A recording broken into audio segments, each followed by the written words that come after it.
ಎಲ್ರಿಗೂ ನಮಸ್ಕಾರ. ನಿಮ್ಮ NCG ಯೂಟ್ಯೂಬ್ ಚಾನೆಲ್ಗೆ ಸ್ವಾಗತ. ಸೊ ಇವಾಗ ರೀಸೆಂಟ್ ಆಗಿ RRB ನೋಟಿಫಿಕೇಶನ್ ಆಗಿರೋದು ಎಲ್ರಿಗೂ ಕೂಡ ಗೊತ್ತಿರುವಂತದ್ದು. ಸೊ ಎಷ್ಟು ನೋಟಿಫಿಕೇಶನ್ ಆಗಿದೆ, ಎಷ್ಟು ಪೋಸ್ಟ್ ನೋಟಿಫಿಕೇಶನ್ ಆಗಿದೆ ಅಂತ ಅಂದ್ರೆ ಸುಮಾರು 22,195 ಹುದ್ದೆಗಳು ನೋಟಿಫಿಕೇಶನ್ ಆಗಿದೆ.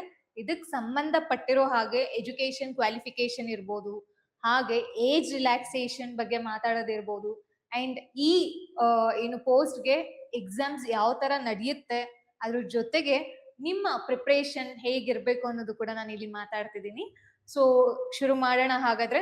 ಇಂಪಾರ್ಟೆಂಟ್ ಡೇಟ್ಸ್ ಅಂತ ತಗೊಂಡಾಗ ಇಲ್ಲಿ ಯಾವ್ಯಾವ್ದು ನಮ್ಗೆ ಇಂಪಾರ್ಟೆಂಟ್ ಡೇಟ್ಸ್ ಆಗತ್ತೆ ಅಂದ್ರೆ, ಅಪ್ಲಿಕೇಶನ್ ಯಾವಾಗ ಓಪನ್ ಆಗಿದೆ, ಹೌದಲ್ವಾ? ಅಪ್ಲಿಕೇಶನ್ ಆಲ್ರೆಡಿ ಓಪನ್ ಆಗಿದೆ. ಯಾವತ್ತು? January 31, 2026 ಅಪ್ಲಿಕೇಶನ್ ಓಪನ್ ಆಗಿದೆ. ಕ್ಲೋಸ್ ಯಾವಾಗ ಆಗ್ತಿದೆ? March 2 ಕ್ಲೋಸ್ ಆಗ್ತಿದೆ. ಸೊ ಇನ್ನು ಟೈಮ್ ಇದೆ. ದಯವಿಟ್ಟು ಇನ್ನ ಯಾರ್ಯಾರು ಅಪ್ಲಿಕೇಶನ್ ಹಾಕಿಲ್ಲ, ಅಪ್ಲಿಕೇಶನ್ ಈಗ್ಲೇನೆ ಹಾಕಿ ಅಂತ ಹೇಳ್ತಾ. ಅಂಡ್ ಫೀಸ್ ಪೇಮೆಂಟ್ ಡೇಟ್ ಯಾವ್ದು ಲಾಸ್ಟ್ ಇದೆ?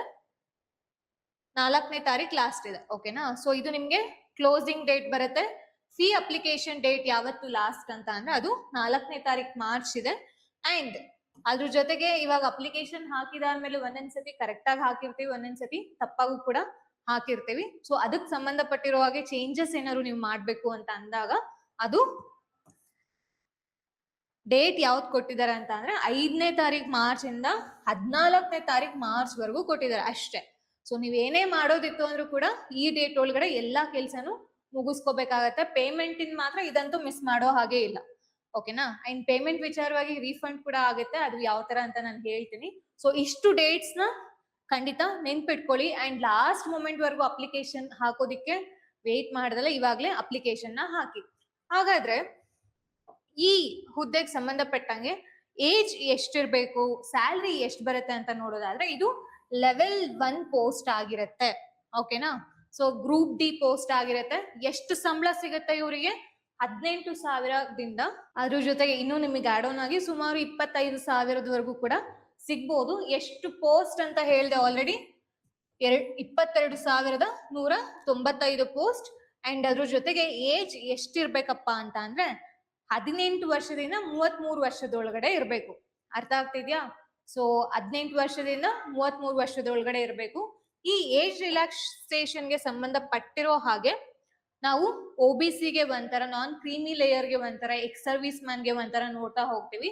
ಸೊ ಅದ್ರಲ್ಲಿ ನೋಡೋಣ ಯಾವ್ದೇದಿದೆ ಅಂತ. 18 to 33 ಇಯರ್ಸ್ ಏಜ್ ರಿಲ್ಯಾಕ್ಸೇಷನ್ ಬಂತು ಅಂದ್ರೆ ನೋಡಿ, OBC other backward classes non creamy ಲೇಯರ್ಗೆ 3 ಇಯರ್ಸ್ ಕೊಟ್ಟಿದ್ದಾರೆ.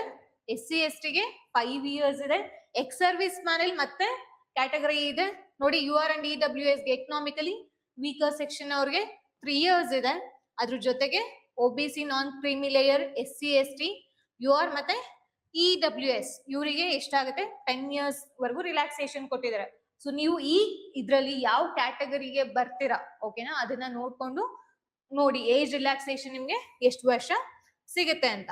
ಓಕೆನಾ? ಅಂಡ್ ಅದ್ರ ಜೊತೆಗೆ ಈ ಫೀ ಪೇಮೆಂಟ್ ಬಂತು ಅಂದ್ರೆ ಎಷ್ಟಿದ್ಯಪ್ಪ ಅಂತ ಅಂದ್ರೆ ಇದು for all candidates except categories mention below at ಅಂತ ಕೊಟ್ಟಿದ್ದಾರೆ. ಯಾವ ಯಾವ್ದು? For candidates who belong to SC/ST ಇರ್ಬೋದು, ex service man, PWBD, female, transgender, female ಬೇರೆ ಟ್ರಾನ್ಸ್ಜೆಂಡರ್ ಬೇರೆ, minorities or economically backward classes ಇವ್ರಿಗೆ ಎಷ್ಟಿದೆ ಅಂತ ಅಂದ್ರೆ 250 ರೂಪಾಯಿ ಇದೆ.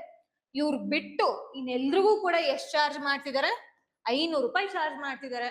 ಅಂಡ್ ನಮ್ಗೆ ಎಲ್ರಿಗೂ ಗೊತ್ತು ಇದು ಕಂಪ್ಯೂಟರ್ ಬೇಸ್ಡ್ ಟೆಸ್ಟ್ ಇರೋದ್ರಿಂದ. ಸೊ ಯಾರ್ಯಾರು ಈ ಕಂಪ್ಯೂಟರ್ ಬೇಸ್ಡ್ ಟೆಸ್ಟ್ ನ ಅಟೆಂಡ್ ಮಾಡ್ತಿರೋ ಅವ್ರಿಗೆ ಫೀ ರೀಫಂಡ್ ಕೂಡ ಆಗ್ತಿದೆ. ನಿಮ್ಗೆ ನಿಮ್ಮ ಅಮೌಂಟ್ ರೀಫಂಡ್ ಬರ್ತಿದೆ. ಎಷ್ಟು ಬರ್ತಿದೆ ಅಂತ ಅಂದ್ರೆ ಈ ಕ್ಯಾಂಡಿಡೇಟ್ಸ್ಗೆ 400 ರೂಪಾಯಿ ಬರುತ್ತೆ. ಈ ಕ್ಯಾಂಡಿಡೇಟ್ಸ್ಗೆ 250 ರೂಪಾಯಿ ನೀವೇನ್ ಪೇ ಮಾಡಿರ್ತೀರಾ ಅದ್ರಲ್ಲಿ ಬ್ಯಾಂಕ್ ಚಾರ್ಜಸ್ ಅಂತ ಸ್ವಲ್ಪ ಡಿಡಕ್ಟ್ ಆಗಿ ಇನ್ ಮಿಕ್ಕಿರೋ ಅಮೌಂಟ್ ಏನಿರುತ್ತೋ ಅದ್ ಬರುತ್ತೆ. ಅಂಡ್ ಇದು ಅಪ್ಲಿಕೇಶನ್ ಹಾಕಿರೋ ಎಲ್ರಿಗೂ ಬರುತ್ತಾ? ಖಂಡಿತ ಇಲ್ಲ. ಯಾರು ಅಪ್ಲಿಕೇಶನ್ ಹಾಕಿ ಕಂಪ್ಯೂಟರ್ ಬೇಸ್ಡ್ ಟೆಸ್ಟ್ ಅಟೆಂಡ್ ಮಾಡಿರ್ತಾರೋ ಅವ್ರಿಗೆ ಮಾತ್ರ ಅಪ್ಲೈ ಆಗುತ್ತೆ. ಓಕೆನಾ? ಸೊ ನಿಮ್ಮ ಫೀಸ್ ನಿಮ್ಗೆ ರೀಫಂಡ್ ಬರ್ಬೇಕು ಅಂದ್ರೆ ಅಟ್ಲೀಸ್ಟ್ ಹೋಗಿ ನೀವು ಕಂಪ್ಯೂಟರ್ ಬೇಸ್ಡ್ ಟೆಸ್ಟ್ ನ ಅಟೆಂಡ್ ಮಾಡ್ಬೇಕಾಗತ್ತೆ. ಸೊ ಹಾಗಾದ್ರೆ ಈ ಪ್ರಾಸೆಸ್ ಯಾವ ತರ ಇರುತ್ತೆ? ಬರೀ ಕಂಪ್ಯೂಟರ್ ಬೇಸ್ಡ್ ಟೆಸ್ಟ್ ಅಟೆಂಡ್ ಮಾಡಿದ ತಕ್ಷಣ ನಿಮ್ನ ರಿಕ್ರೂಟ್ ಮಾಡ್ಬಿಡ್ತಾರಾ? ಖಂಡಿತ ಇಲ್ಲ. 4 ಸ್ಟೇಜಸ್ ಇದೆ. ಮೊದಲನೇದು computer based test, physical efficiency test ಇವೆರಡರ ಬಗ್ಗೆ ಮಾತಾಡ್ತೀನಿ. ಇವಾಗ ಕಂಪ್ಯೂಟರ್ ಬೇಸ್ಡ್ ಟೆಸ್ಟ್ ಅಂದ್ರೆ ಅದರಲ್ಲಿ ಸಿಲೆಬಸ್ ಎಲ್ಲ ಏನೇನಿದೆ ಅಂತ ನೋಡ್ಬೇಕಾಗತ್ತೆ. ಅಂಡ್ ಫಿಸಿಕಲ್ ಎಫಿಷಿಯನ್ಸಿ ಟೆಸ್ಟ್ ಯಾವ ತರ ಇದೆ ಅಂತ ನೋಡೋಣ. ಅದಾಗಿದ್ದಾದ್ಮೇಲೆ ನಾರ್ಮಲ್ ಡಾಕ್ಯುಮೆಂಟ್ ವೆರಿಫಿಕೇಶನ್ ಮತ್ತೆ ಮೆಡಿಕಲ್ ಎಕ್ಸಾಮಿನೇಷನ್ ಇರ್ತಾ ಹೋಗುತ್ತೆ. ಸೊ ಹಾಗಾದ್ರೆ ಕಂಪ್ಯೂಟರ್ ಬೇಸ್ಡ್ ಟೆಸ್ಟ್ ಬಂತು ಅಂತ ಅಂದಾಗ ಎಷ್ಟು ಮಾರ್ಕ್ಸ್ ಇರುತ್ತೆ, ಎಷ್ಟು ಟೈಮ್ ಕೊಡ್ತಾರೆ, ಯಾವ್ಯಾವ ಸಬ್ಜೆಕ್ಟ್ ಬರುತ್ತಪ್ಪ ಅಂತ ಅಂದ್ರೆ ಟೋಟಲ್ ಆಗಿ 90 minutes ಅಂತ ಅಂದ್ರೆ 1.5 hour ಕೊಡ್ತಾರೆ. ಅರ್ಥ ಆಗ್ತಿದ್ಯಾ? ಜನರಲ್ ಸೈನ್ಸ್ ಮೇಲೆ ಕ್ವಶನ್ಸ್ ಎಷ್ಟಿರುತ್ತೆ ನಿಮಗೆ? ಇದರಲ್ಲಿ ಬಯೋಲಜಿ, ಫಿಸಿಕ್ಸ್ ಅಂಡ್ ಕೆಮಿಸ್ಟ್ರಿ ಇರುತ್ತೆ. ಅಪ್ ಟು 10th CBSE ಲೆವೆಲ್ಗೆ ನೀವು ಪ್ರಿಪೇರ್ ಆಗ್ಬೇಕಾಗತ್ತೆ. ಅಂಡ್ ಮ್ಯಾಥಮೆಟಿಕ್ಸ್ ಅಲ್ಲಿ 25 questions, general intelligence and reasoning ಬಂತು ಅಂದ್ರೆ 30 ಕ್ವಶನ್ಸ್ ಇರುತ್ತೆ. General awareness and current affairs ಬಂತು ಅಂದಾಗ 20 ಕ್ವಶನ್ ಇರುತ್ತೆ. ಸೊ ಮ್ಯಾಕ್ಸಿಮಮ್ ಎಲ್ಲಿ ಹೋಗ್ತಿದೆ ಮಾರ್ಕ್ಸ್? ಇಲ್ಲಿ ಹೋಗ್ತಿದೆ, ಹೌದಲ್ವಾ? ಇದು ಅದ್ ಬಿಟ್ರೆ ಇವೆರಡು. ಅದಾಗಿದಾದ್ಮೇಲೆ ಜನರಲ್ ಅವೇರ್ನೆಸ್ ಮತ್ತೆ ಕರೆಂಟ್ ಅಫೇರ್ಸ್. ಟೋಟಲ್ ಆಗಿ ಎಷ್ಟು ಕ್ವಶನ್ಸ್ ಆಯ್ತು? 100 ಕ್ವಶನ್ಸ್ ಆಯ್ತು. 100 ಕ್ವಶನ್ಸ್ಗೆ ಒಂದಕ್ಕೂ ಕೂಡ ಒಂದೊಂದು ಮಾರ್ಕ್ಸ್ ಇರ್ತಾ ಹೋಗುತ್ತೆ. ನೆಗೆಟಿವ್ ಮಾರ್ಕ್ಸ್ ಇರುತ್ತಾ? ಖಂಡಿತ ಇರುತ್ತೆ. ಹಾಗಾದ್ರೆ ನೆಗೆಟಿವ್ ಎಷ್ಟಿರುತ್ತಪ್ಪ ಅಂತ ಅಂದ್ರೆ 1/3 ಇರುತ್ತೆ. ಅಂದ್ರೆ 0.33 ಮಾರ್ಕ್ಸ್ ಏನಾಗುತ್ತೆ? ಕಟ್ ಆಗತ್ತೆ ನಿಮಗೆ. ನೀವೇನಾದ್ರು ರಾಂಗ್ ಆನ್ಸರ್ ಚೂಸ್ ಮಾಡಿದ್ರಿ ಅಂತ ಅಂದ್ರೆ 0.33 ಮಾರ್ಕ್ಸ್ ಕಟ್ ಆಗತ್ತೆ. ಸೊ ಆನ್ಸರ್ ಮಾಡ್ಬೇಕಾದ್ರೆ ಹುಷಾರಾಗಿ ಆನ್ಸರ್ ಮಾಡಿ ಅಂತ ಹೇಳ್ತಾ, so next physical efficiency test ನೋಡೋದಾದ್ರೆ ಅಲ್ಲಿ ನಿಮಗೆ ವೆಯ್ಟ್ ಲಿಫ್ಟ್ ಮತ್ತೆ ಅದ್ರ ಜೊತೆಗೆ ರನ್ನಿಂಗ್ ಕೂಡ ಇದೆ. ಇಬ್ರಿಗೂ ಇದೆ. ಮೇಲ್ಗೆ ಬೇರೆ ಫಿಸಿಕಲ್ ಎಫಿಷಿಯನ್ಸಿ ಟೆಸ್ಟ್ ಇದೆ, ಫಿಮೇಲಿಗೆ ಬೇರೆ ಇದೆ. ಎರಡೂ ಕೂಡ ಒಂದೇ ಅಂತ ಅಂದ್ರೆ ರನ್ನಿಂಗ್ ಮತ್ತೆ ವೆಯ್ಟ್ ಲಿಫ್ಟ್ ಇದೆ. ಬಟ್ ಏನಿದೆ ನಿಮ್ಗೆ ಡ್ಯೂರೇಷನ್ ಏನಿರುತ್ತೆ ಅದು ವೇರಿ ಇದೆ. ಓಕೆನಾ? ಸೊ ಫಸ್ಟ್ ಮೇಲ್ ಕ್ಯಾಂಡಿಡೇಟ್ಸ್ ನೋಡೋದಾದ್ರೆ ಅವರು 35 kg 100 meters ವರೆಗೂ ತಗೊಂಡು ಹೋಗ್ಬೇಕಾಗತ್ತೆ. 35 kg 100 meters ವರೆಗೂ ತಗೊಂಡು ಹೋಗ್ಬೇಕಾಗತ್ತೆ. ಇದಕ್ ಕೊಟ್ಟಿರೋ ಟೈಮ್ ಎಷ್ಟಪ್ಪ ಅಂತ ಅಂದ್ರೆ 2 minutes ಅಂತ ಕೊಟ್ಟಿರೋಂಥದ್ದು. ಓಕೆನಾ? 2 minutes ಕೊಟ್ಟಿರೋದು. ಒಂದೇ chance, in one chance without putting the weight down. ಓಕೆನಾ? ಬರೀ ವೇಟ್ ಲಿಫ್ಟ್ ಮಾತ್ರನ, ರನ್ನಿಂಗ್ ಕೂಡ ಇದೆ ನೋಡಿ. Should be able to run for a distance of 1000 meters ಅಂದ್ರೆ 1 ಕಿಲೋಮೀಟರ್ 4 ನಿಮಿಷ 15 ಸೆಕೆಂಡ್ ಅಲ್ಲಿ ಏನ್ ಮಾಡ್ಬೇಕಾಗತ್ತೆ? ಅವರು ಕವರ್ ಮಾಡ್ಬೇಕಾಗತ್ತೆ. ಓಕೆನಾ? ಸೊ ಇದು ಮೇಲ್ ಕ್ಯಾಂಡಿಡೇಟ್ಸ್ ಗಾಯ್ತು. ಹಾಗಾದ್ರೆ ಫಿಮೇಲ್ ಕ್ಯಾಂಡಿಡೇಟ್ಸ್ ಗೆ ನೋಡಿ 20 kg ತಗೊಂಡ್ ಹೋಗ್ಬೇಕು 100 meters. ಟೈಮ್ ಎಷ್ಟು ಕೊಟ್ಟಿದ್ದಾರೆ? 2 minutes ಕೊಟ್ಟಿದ್ದಾರೆ. ಇಲ್ಲಿ ಇವ್ರಿಗೆ ಕೊಟ್ಟಿರೋದು 2 minutes. ಬಟ್ ಏನಂದ್ರೆ ಇವ್ರಿಗೆ 35 kg ಇದೆ, ಇವರಿಗೆ 20 kg ಇದೆ. ನೆಕ್ಸ್ಟ್ ರನ್ನಿಂಗ್ ನೋಡಿ, ಸೇಮ್ 1000 meters, ಬಟ್ ಇವ್ರಿಗೆ 5 minutes 40 seconds ಕೊಟ್ಟಿದ್ದಾರೆ. ಅವರಿಗೆ 4 minutes 15 seconds ಇದೆ, ಇವ್ರಿಗೆ 5 minutes 40 seconds ಇದೆ. CBT ಯಾವ ತರ ಇದೆ ಅಂತ ಗೊತ್ತಾಯ್ತು, ಫಿಸಿಕಲ್ ಎಫಿಷಿಯನ್ಸಿ ಟೆಸ್ಟ್ ಯಾವ ತರ ಇದೆ ಅಂತ ಗೊತ್ತಾಯ್ತು. ಸೊ ಇವಾಗ ನೆಕ್ಸ್ಟ್ ಅದ್ರ ಜೊತೆಗೆ ಇಲ್ಲಿ ಯಾವ್ಯಾವ ತರ ಪೋಸ್ಟ್ ಗಳನ್ನ ನೋಡ್ತೀವಿ ಅಂತ ಅಂದ್ರೆ ಸುಮಾರು 14 ರೀತಿಯ ಪೋಸ್ಟ್ ಗಳು ಕಂಡು ಬರ್ತಿದೆ. ಓಕೆನಾ? 14 ರೀತಿಯ ಪೋಸ್ಟ್ ಗಳನ್ನ ನೋಡ್ತೀವಿ. ನಾನು ರೆಡ್ ಅಲ್ಲಿ ಮಾರ್ಕ್ ಮಾಡ್ತೀನಿ, ಇದು ನಿಮ್ಗೆ ಕಾಣಿಸಲ್ಲ ನೋಡಿ. ಎಷ್ಟು ಪೋಸ್ಟ್ ಇದೆ? 14 ರೀತಿಯ ಪೋಸ್ಟ್ ಗಳು ಕಂಡು ಬರುತ್ತೆ. ದಯವಿಟ್ಟು ನೀವು ಇದನ್ನ PDF ಅಲ್ಲಿ ಒಂದ್ಸತಿ ವ್ಯೂ ಮಾಡಿ. ಅಂಡ್ ಅದ್ರ ಜೊತೆಗೆ ಎಜುಕೇಶನ್ ಕ್ವಾಲಿಫಿಕೇಶನ್ ಬಂತು ಅಂತ ಅಂದ್ರೆ 10th ಪಾಸ್ ಆಗಿರ್ಬೇಕು, ಇಲ್ಲ ITI ಓದಿರ್ಬೇಕಾಗತ್ತೆ, ಇಲ್ಲ NAC ಸರ್ಟಿಫಿಕೇಟ್ ನ ಹೊಂದಿರ್ಬೇಕಾಗತ್ತೆ. ಸೊ ಹಾಗಾದ್ರೆ ಬೇರೆ ಇವಾಗ ಡಿಪ್ಲೊಮೊ ಇರ್ಬೋದು ಅಥವಾ ಗ್ರಾಜುಯೇಟ್ ಸ್ಟೂಡೆಂಟ್ಸ್ ಇದಕ್ಕೆ ಅಪ್ಲೈ ಮಾಡ್ಬೋದಾ ಅಂತ ಅಂದ್ರೆ ಖಂಡಿತ ಇಲ್ಲ. ನೀವು ಈ ಕಾಂಪಿಟೇಷನ್ ಅಲ್ಲಿ ಬರೋ ಹಾಗಿಲ್ಲ. ಓಕೆನಾ? ಬರೀ 10th ಮತ್ತೆ ITI ಸ್ಟೂಡೆಂಟ್ಸ್ ಮಾತ್ರ. ಅದ್ ಬಿಟ್ರೆ NAC ಸರ್ಟಿಫಿಕೇಟ್ಸ್ ಯಾರ ಹತ್ರ ಇದ್ದು ಅವರು. ಓಕೆನಾ? ಸೊ ಇದಾಗಿದಾದ್ಮೇಲೆ ನಮ್ಮ ಕರ್ನಾಟಕದಲ್ಲಿ ಅಂತ ತಗೊಂಡಾಗ ಎಲ್ಲಿ ಇದೆ ವೇಕೆನ್ಸಿ ಅಂತ ಅಂದ್ರೆ ಅದು ಹುಬ್ಳಿಲಿ ಇದೆ. ಓಕೆನಾ? ಹುಬ್ಳಿಲಿ ಇದೆ.